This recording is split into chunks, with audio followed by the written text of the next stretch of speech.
నేను ఎవరితో కలవాలి అన్నటువంటిది విధానపరమైన నిర్ణయం. ఆందోళనల కోసం కలవాలా, ఆందోళన కోసం కలిసేసి ఓన్లీ ఆందోళన కోసమే ఉండాలా, దాంతోపాటు తర్వాత మళ్ళీ రాజకీయంగా వాళ్ళకి కూడా ప్రయోజనం చేకూర్చాలా.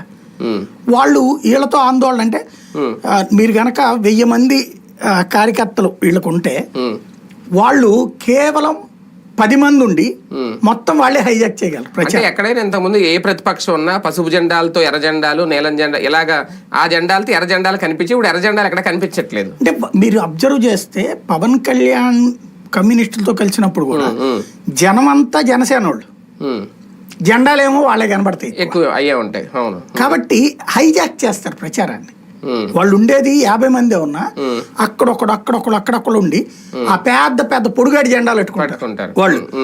ఈ జెండాలన్నింటి అది డామినేట్ చేసేస్తుంది, అది వాళ్ళ స్ట్రాటజిక్ గా ఉంటుంది. అది జగన్ కి నచ్చదు, నెంబర్ 1. నెంబర్ 2 ఏంటంటే పొలిటికల్ గా వేరే పార్టీతో కలిసి వెళ్ళడం అతనికి ఇష్టం ఉండదు. కమ్యూనిస్టులు వీళ్ళతో ఏమైనా ఫ్యూచర్ లో ఈ హెరాస్మెంట్స్ ఎక్కువైతే ఆయన వెళ్తాడేమో తెలియదు. మీరు ఇంతవరకు జగన్ ఏ రోజున పొత్తులు ఎవరితోనూ పెట్టుకోలేదు.